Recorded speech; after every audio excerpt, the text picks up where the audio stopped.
In America, immigrant is a term we use for soon-to-be Americans. Think about it. Modern Americans are just immigrants who have been here a while. Give me your tired, your poor, your huddled masses yearning to breathe free, the wretched refuse of your teeming shores. Send these, the homeless, tempest-tossed to me. I lift my lamp beside the golden door. Emma Lazarus. Assuming you're American, odds are a number of your ancestors read that famous poem, hoping they too could be a part of this great nation. Might have been your grandma Nona from Italy who moved here after World War II and the peninsula lay in ruins. Might have been your great-grandfather from Ireland who moved when his parents couldn't afford food back home. Sure, Grandma Nona has an American flag to complement her American passport now, but back then she was just another child immigrant who believed in the American dream. My fellow Americans, we are and always will be a nation of immigrants. We were strangers once too. Grandma Nona is obviously American. I mean, she's been here for decades. But ask yourself, in this new wave of xenophobia and isolationism perpetuated by retards like Sam Hyde, would your own grandma have been turned away arriving at Ellis Island? Would you be okay with that? Your grandma, who grew up in America, studied in an American school, learned American history, believes in American values, would you have been okay if arriving at Ellis Island she had been sent right back to Italy? It seems absurd that we used to hate Italian immigrants given Americans flex their Italian heritage today, but at the time they were seen as darker-skinned Catholic invaders hell-bent on destroying the American way of life. And now we have pizza, pasta, Americans bragging about being 70% Italian when they get their 23andMe results back, and the idea that Italians were going to ruin our country is seen as laughable. So you see, yesterday Italians need to go back, today Hispanics gotta be deported, tomorrow Indians have to be removed. Sam Hyde's video flies in the face of what America is, retarded points left and right, repeatedly states we all know what real Americans are without defining it. Sam praises people who are immigrants while calling for America to stop letting people in. For instance, he calls Andrew Carnegie a great man of his age. Mind you, he was not born in the United States, but an ocean away in Scotland. Calls Elon Musk a great American leader. He was born in South Africa and didn't move here until he was 24. Goes on and on about how we'll never find an Indian immigrant as smart as Einstein or Nikola Tesla, either not caring or not realizing that Einstein was a Jewish refugee, which is extra relevant given Sam Hyde hates Jews. I hate these f***ers who studied piano as a youth. This is totally nothing, that's fine. These little f***ers who, you see them all over the place. What happened to your boulder, Goy? I don't know. I wasn't looking. Next thing I knew, boulder's gone. I guess I'm a stupid goy. You're white. And the great inventor Nikola Tesla was a Serbian who immigrated at age 28. Just straight up no self-awareness by Sam Hyde. The American makeup has always changed. At the start there were settlers, Native Americans, and African slaves. Later you have German, Irish, Italian, Chinese, Japanese immigration and changing demographics. Slaves being emancipated and guaranteed citizenship via the 14th Amendment. With citizenship and a lot of effort, Black Americans are firmly a part of the American fabric. We have Kendrick Lamar performing for the Super Bowl, standing proud next to the American flag and Uncle Sam. Back in the day, people really hated the Irish, seeing them as actual barbarians. Newspaper ads read, "Irish need not apply." Now we wave Irish flags and paint our rivers green for St. Patrick's Day. Sam Hyde disregards these things. Then he turns around and spits on our American heritage. We all know what an American is. And all these paragraph-long definitions and high-minded ideas, it's just propaganda. We know what an American is. But you have to fight not for Ben Shapiro's idea of the country of America.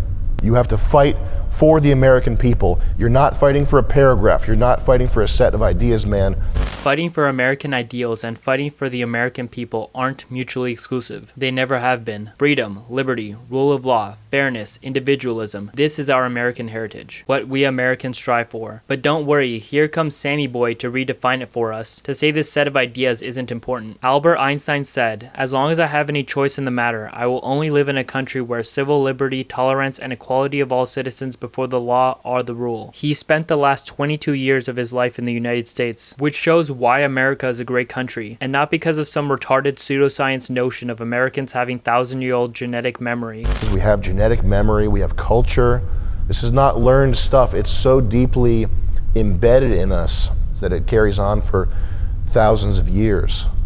which doesn't make any sense given the US is only like 250 years old. The reason we're the greatest nation is our ideals and, like no other country on the planet, the American people draw strength and knowledge from so many different backgrounds. Who do you consider to be real Americans, Sam Hyde? Why don't you define it for us? You know what blows my mind about conservatives? They preach over and over again about how much they care about American workers, but they never want to raise the minimum wage. Do you realize the federal minimum wage is $7.25 an hour? $7.25 is laughably low. Notice how conservatives will screech their heads off about how immigrants hurt American wages, but they never want to raise the bare minimum employers are allowed to pay you, which is still $7.25 an hour. I'm not even talking about raising it to some $15 an hour shit. That's probably unrealistic. But say $10 an hour. That would literally instantly help struggling Americans. Even if you currently make, say, $11 an hour, you would see a pay raise as the distribution finds a new equilibrium. This hyper-obsession with immigration is just a big smokescreen for conservative commentators to blame your troubles on something else and not help you in any way. For example, keeping the minimum wage as $7.25 an hour, which again is comically low. Never forget how conservatives keep you down in the dirt and distract you over and over again. Why are the people not in cities the ones that hate immigrants the most? If they really were bringing down the local economy and harming workers, wouldn't you expect Chicago to be anti-immigrant central? The people that hate immigrants barely even know any, and from my experience, when you ask immigrant haters about the few immigrants they do know, they like them. Oh, I hate them immigrants. I hope Trump goes and deports them all. They make this country worse. What about Alejandro? Alejandro's different. When I couldn't get my truck out in the winter, old Alejandro helped me dig her out of the snow. Alejandro's one of the good ones. What about your son's friend Miguel from school? Oh, Miguel's a smart young man. And listen, his parents may have come here illegally, but Miguel's a good kid and he wants to be a doctor when he gets older. So why do you want to deport immigrants? Because they come over, steal jobs, and ruin my country. Roberto Beristain was behind bars, awaiting deportation. Beristain entered the U.S. illegally from Mexico in 1998. But in recent years, he'd been issued a temporary work permit, a social security number, and a driver's license. It just feels wrong. The community is better for having someone like him. I mean, he showed up here with just the shirt on his back, and he's a restaurant owner 20 years later. I mean, and he worked his butt off to get there. I've seen it. They're all strong supporters of Roberto Beristain, though 4 out of 6 of them voted for President Trump. I voted for him because he said he was going to get rid of the bad hombres. Roberto is a good hombre. I cannot understate how important immigration has been to America, from settlers to present day. Shall we refuse the unhappy fugitives from distress that hospitality which the savages of the wilderness extended to our fathers arriving in this land? Shall oppressed humanity find no asylum on this globe? Thomas Jefferson, 1801. The Statue of Liberty's world-famous poem cast in a bronze plaque sitting at the base invites the hard-working people of the world to these shores. Quick note, the new Colossus was written by an American and added in 1903, not by the French before they had gifted it to us. Reality is, the reason people who don't interact with immigrants hate them so much is because they've been told a warped narrative by ideologues like Sam Hyde. We assimilate different people so goddamn well in this country. We are a melting pot of people and ideas. Fun fact, Joseph Stalin's granddaughter lives in America. Yes, Chris Evans, granddaughter to America's Cold War enemy, is a happy-go-lucky American girl. The idea that foreigners can't integrate is laughable.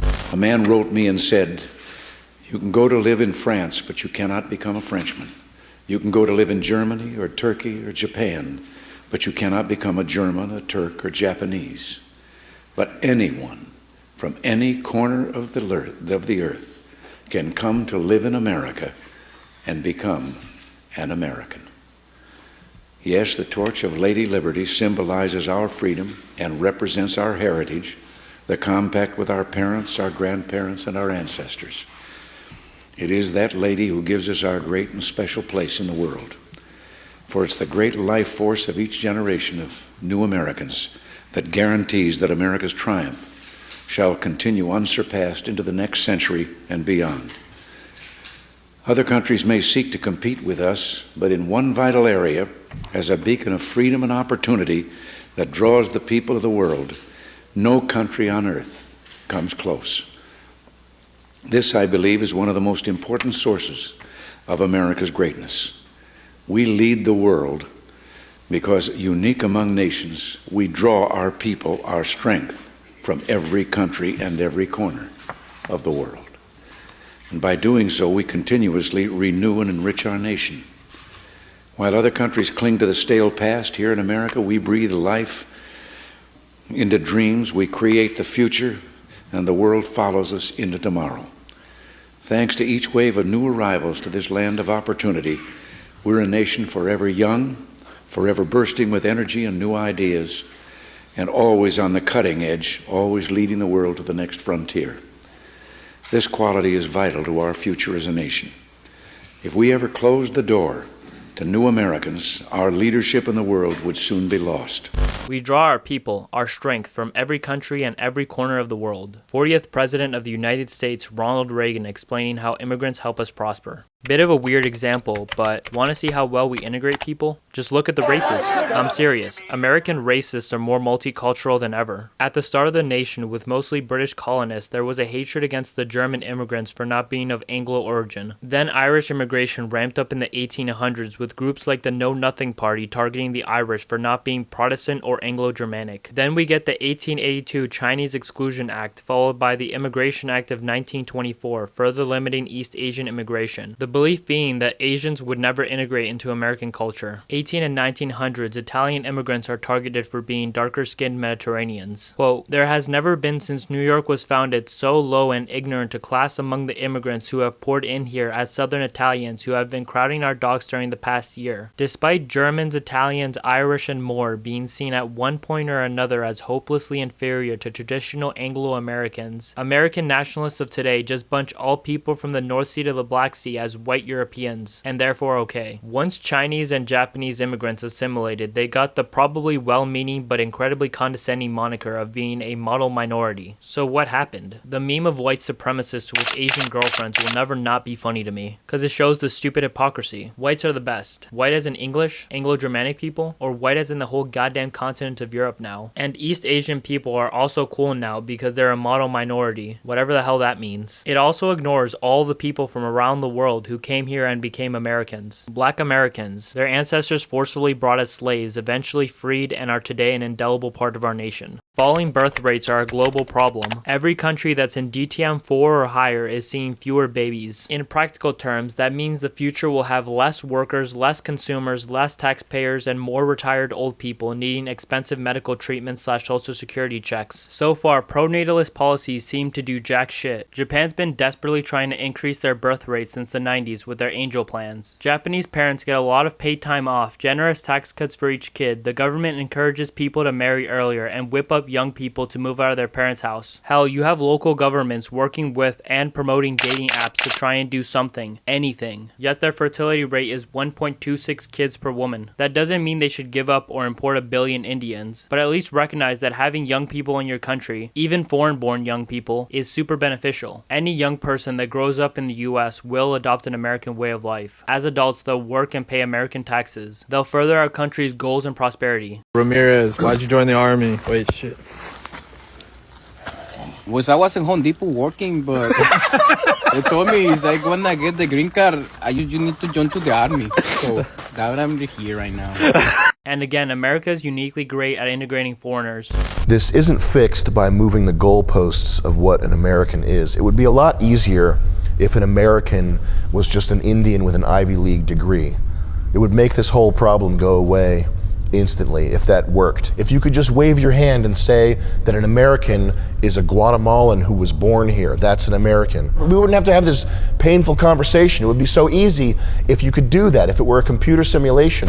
Alright, let's embrace it. Little Diego is a Guatemalan born in a New York City hospital. Born on American soil, every day he's surrounded by American people, American culture, and watches American cartoons. Once Diego is old enough, he attends an American school where he learns to read and write in English. He has American classmates, learns American history and government. Every day he consumes American media and pledges allegiance to the American flag. Diego, being a born and raised New Yorker, he starts a company in the city that never sleeps. The city where dreams are made of. The city that taught him there's nothing he can't do. I don't think there's a reasonable person who can look at Diego and call him anything but an American. Underneath the hood, you know the kid's American. This debate isn't new. John F. Kennedy was writing about the same shit back in 1958 as a senator. The whole history of the US has been a long string of immigrants arriving and integrating. Remember, anyone from any corner of the earth can come to live in America and become an American. I mean, it's simple math too. Having more workers who are also consumers is good for the country, actually. Listen to our good friend Nicholas J. Fuentes, far-right commentator, leader of the Groypers, and staunch advocate of mass deportations, has to say about immigrants and the economy. There are macroeconomic considerations at play here about deportations. And we can analyze the motivations for why the previous administration brought in all these illegal immigrants. But suffice to say, these people that have come in are boosting consumption. The people that have come in are alleviating labor shortages. If you move on millions of illegal immigrants, there's going to be an inflationary effect. These illegals, they work in the service industry, they work in construction, they work in hospitality. If you start removing millions upon millions of these people, such that even more self-deport, to replace these workers in a timely fashion is going to cause major disruptions. And then, even further on in the short term, it will cause an increased cost for labor. You're going to have to increase wages and benefits to hire legal residents or citizens who are not going to do these jobs without a higher wage and benefits. And that means those costs get passed down to the consumer. Those costs are passed on eventually. An administration which is hell-bent on growing the economy out of our current debt crisis, growing our economic output so that we are not destroyed by this debt trap that we've set up for ourselves. We can't do that and mass deportations. We can't do that and everything else that we're doing in this administration. Which makes sense, right? The idea that foreigners are stealing American jobs is dumb. 96% of working Americans are already employed. Believing there's a ton of people that simply can't find jobs doesn't follow the stats. Facts don't care about your feelings after all. So when Sam Hyde claims Americans can't find work, I say look at the fucking data. The last thing I want is to be like Australia. They have an enormous shortage of blue-collar workers. Not enough construction workers, with companies begging the government to let more people into the country. Live in Australia and need a roof repair? Good luck. Wait times are abysmally long, and it'll cost you. We don't have that problem here. Well, we do have our own construction worker shortage, but not nearly as bad. Partly because the gaps are filled with immigrants, seeing as a quarter of construction workers are foreign-born. Simply put, we build a lot of shit here and need a fuckload of people to do it. Just like the canals used Irish workers back in the day. Wait, if a quarter of construction workers are immigrants, does that mean Americans are being left behind? Fuck no. We still have a labor shortage and wages continue to increase. You mentioned wages, Yes. 4 or 5% increase in wages year over year. Is that statistically consistent with other sectors again? It's faster than what you see for the overall economy. It And is. again, that's economics 101. If you have a Yeah. shortage, you're going to see more rapid wage growth. Yeah. Again, it's probably something we need to do a better job in terms of talking about the fact that not Yes. only are there a lot of jobs in demand, but the wages in the sector are growing faster than wages in other sectors of the U.S. economy. We have two options when it comes to foreign-born construction workers. One, we can deport them all, kneecapping our workforce, making it so the price of home repairs skyrocket, which if you're worried about cost of living, imagine an American family having to shell out thousands for absolutely necessary fixes to their house. Additionally, local businesses like grocery stores, clothing stores, and restaurants lose a chunk of their customers, and a ton of culturally American immigrant kids will be sent away. Remember when we imagined Grandma Nona being sent right back to Italy? Yeah, just like that. Or two, put these construction workers the fuck to work, tax their income, increase the supply of housing, decrease the cost of living for everyone, grow our economy, all the while their Americanized kids go to school and integrate into American culture. Want to know an easy way for the IRS to collect more in taxes without raising your taxes? Have more workers to tax. I love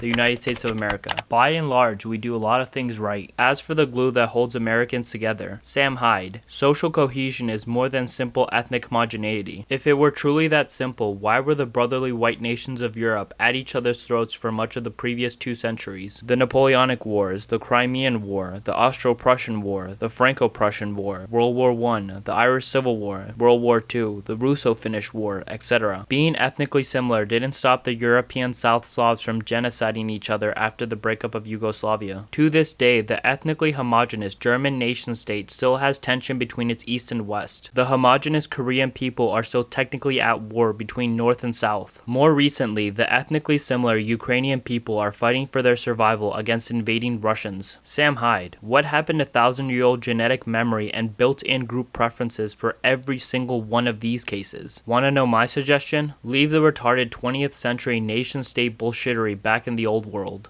I've talked to city people, I've talked with farmers, I've conversed with all manner of blue-collar Americans. In speaking with these people, it's obvious that what holds our nation together is stronger than genetics. It's an all-encompassing American attitude, a perseverance, a belief that here you can be the best version of yourself because this is America, goddammit. We don't give a shit about the color of your skin or the heaviness of your accent. As long as you're here to work, believe in American values, salute the stars and stripes, and are willing to put in the work, you can become an American. Thomas Jefferson said it, John F. Kennedy said it, Ronald Reagan said it, Barack Obama said it, American patriots say it.